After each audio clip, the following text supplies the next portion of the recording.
can't just be the functional unit because one of the functional units is the same.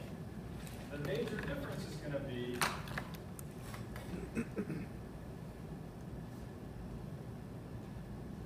the signaling molecules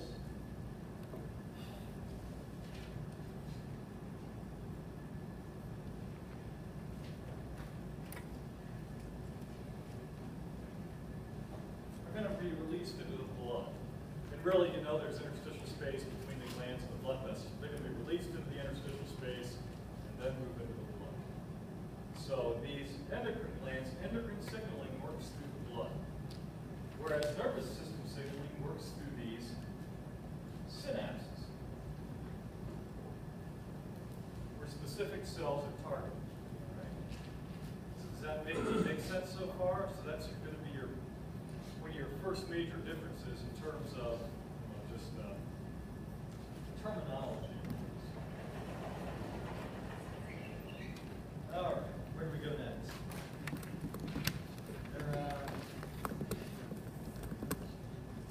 All right, talked about that. No. So what are the signaling molecules called? Signaling molecules.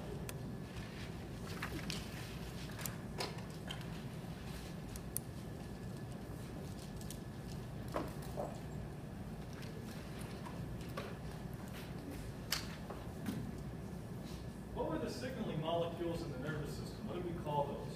We had a chemical synapse.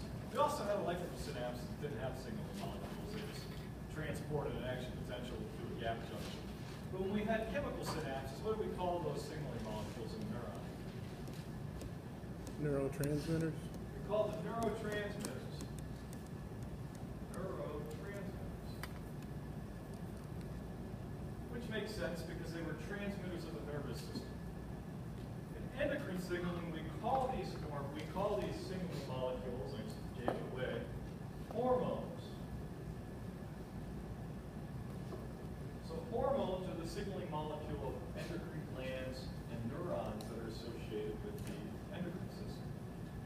Now this gets kind of confusing because there are hormones that are specific for the endocrine system that you wouldn't find anywhere else. However, because neurons are associated with the endocrine system, often neurons produce, in the endocrine system, the same signaling molecule they produce in the nervous system.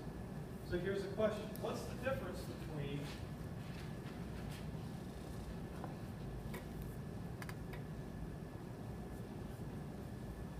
this is always a good one because you hear this multiple times. What's the difference? You have an E at the end? Adrenaline.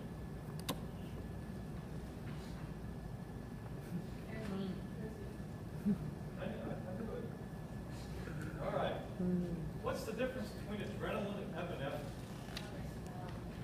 How they're spelled. They're spelled differently, right? That's it? That is it. Yeah, you were in class with me before. When I make these broad, awesome statements. Adrenaline and epinephrine are the exact same molecule. There is absolutely no difference. It's exactly the same. You have beta epinephrine and alpha epinephrine, and same thing for adrenaline. It's the same exact molecule. So the only real difference is kind of how they're spelled, and epinephrine is a neurotransmitter and adrenaline is a hormone. So basically one is deposited in the blood and one is deposited in a synaptic cleft or a synapse. All right? Other than that, the molecules themselves are the exact same. And there's lots of examples of this. I just never can remember a lot of the endocrine names for them. So I'm not going to give you any names. But I probably have some more written here from the PowerPoints. But there's lots of examples of this. So because you use neurons in the endocrine system, some of the signaling molecules can't be the same. So if somebody's heart stopping and somebody says inject them with epinephrine, or when you have something called an EpiPen, should that really be called epinephrine? That should be called an adrenaline pen, right? Because you're injecting it into your blood. It's functioning as the hormonal form of that molecule, right? So EpiPen's kind of a stupid term. But I guess it's quicker and easier than adrenaline pen or something else I want to say about neurotransmitters and hormones. There was some, oh, I remember. Now, the problem with, one more thing we have to talk about with the endocrine system is that with the nervous system, neurotransmitters are all just neurotransmitters associated with the nervous system. However, all hormones are not just associated with the endocrine system. There's other hormones in your body that aren't associated with the endocrine system. And we're really going to hit those hard when we get into things like the immune system and the intestinal system. Because you also have signaling in your body that uses hormones called autocrine signaling and paracrine signaling. They'll also utilize hormones. Because the definition of a hormone is really just this signaling molecule that enters your interstitium and then can enter the blood, right? That's the big thing.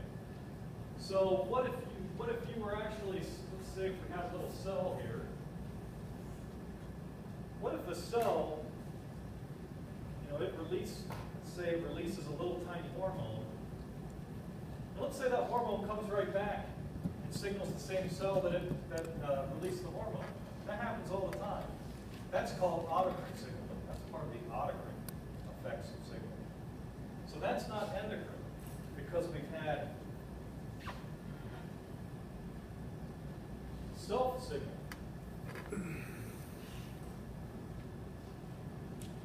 You could also have paracrine signaling.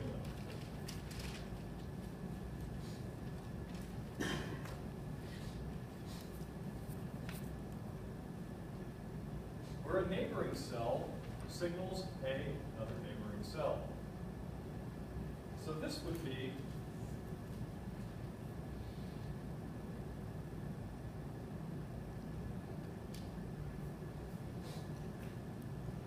signaling a cell of the same tissue, right? Those are not endocrine. Because endocrine, not only do endocrine have to be signaled through the blood, endocrine signaling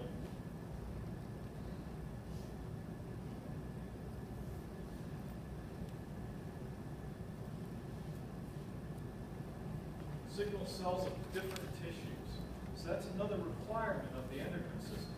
When you're talking about endocrine system, you're talking about glands or neurons that are signaling through the blood tissues of cells of different tissues. So long distances away, well sometimes even short, but as long as they're going through the blood and going to a different tissue. And we also have, some of you have probably heard of pheromones before. What's a pheromone?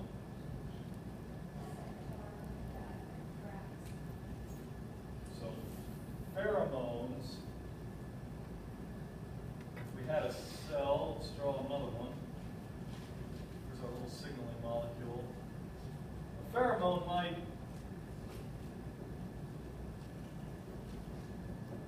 affect a different person. Right? Pheromones are basically just hormones that signal changes in metabolism to a different being. Right? So pheromonal communication, let me think of an example. There's really not good examples of humans because pheromonal communication is one of those things where it's contentious whether or not it's still important in our behaviors. But lots of animals it's important. I guess snakes, the females will secrete estrogen through their skin when they shed. And when the males flick their tongues on the estrogen, they'll pull it into their nostril and it'll stimulate them to start mating. So it changes the cells in their body, changes their metabolism to activate mating responses. So pheromones are important in other organisms, but it's always just nice to mention that in case you want to know. Lots of different classes of pheromones too. If you take my animal phys class, pheromones are not always attractive. So there's also things called allomones that are pheromonal that actually are fright responses. So they scare you. So lots of different things. Okay. Good there? A little cheat sheet. Where to go next? Oh, this is a good one. Good.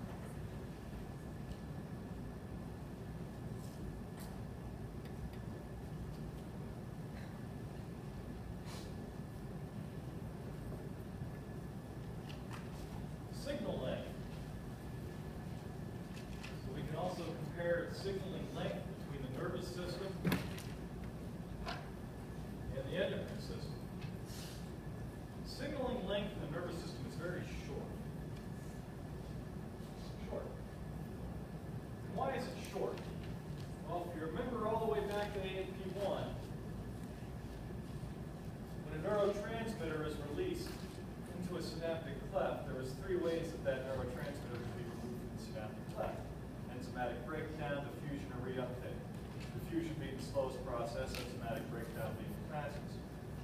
All those processes are fairly fast. They're not going to take more than a second. Even diffusion is going to be fast enough to get enough of those molecules out of there that the neuron's not going to be able to affect the target tissue. So no transmission from a neuron to a target tissue is going to take a great deal of time. You're talking milliseconds. So when you stimulate a muscle contraction, it is stimulated and then done, right? It contracts and then stops. It's very precise. How do you stop endocrine signaling? When an endocrine gets into the blood, when does it stop? Is there enzymes in the blood that break it down? In most cases, there's not. In most cases, the length of signaling in the endocrine system is very long. And it's because there's not specific molecules that break down the hormones in your blood. So basically, endocrine signaling is based on, more or less, the half-life of that molecule. So depending on how long it takes that molecule to break down naturally on its own, once it's in the blood. So, I mean, for instance, I do a lab in animal physiology where we inject frogs with vasotocin. And you can monitor their weight gain for about 18 hours because they'll start reabsorbing water and gain weight. You can still see the effects from that 18 hours later because of the vasotocin in their blood. And then slowly it will decrease over time. However, it's the effects are very long. It's not something quick. You can have effects that last days, weeks. So there's not a really fine control of stopping endocrine responses. All right? Make sense? Oh.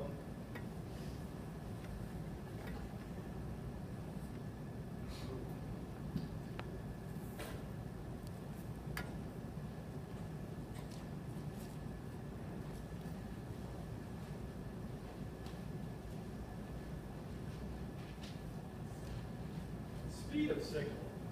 Obviously, this one kind of goes along with the last one, but if you think of a neuron, we have an action potential that's rapidly, you're talking fractions of milliseconds, rapidly transferred down an axon to a target tissue. So we're talking quick, very quick signaling, right? Because that axon's actually going to the target cell. In the endocrine system, how long do you think signaling takes to actually start? It can take a long time for signaling to start. Right? So, because if you think about these hormones in your blood, they're going to have to travel all the way around your blood to find target cells. And we're going to talk about the specificity of signaling next week. But pretty much, not every cell is responsive to every hormone. Typically, only cells with appropriate receptors. So it can take hours and hours for a hormone to get to the appropriate cell at a high enough concentration with the receptors necessary to receive that response or that signal from that endocrine gland. So it's not something that can happen real quick. If I injected myself up with, I don't know, what can I inject myself up with? I guess we could use my vasotocin example again. If I injected a frog with vasotocin, they don't gain water immediately. It's not like 2 seconds later they all of a sudden got fat. It's a very slow response. It's a very long time because those hormones have to move around. Okay, let's see. I can go with that. All right.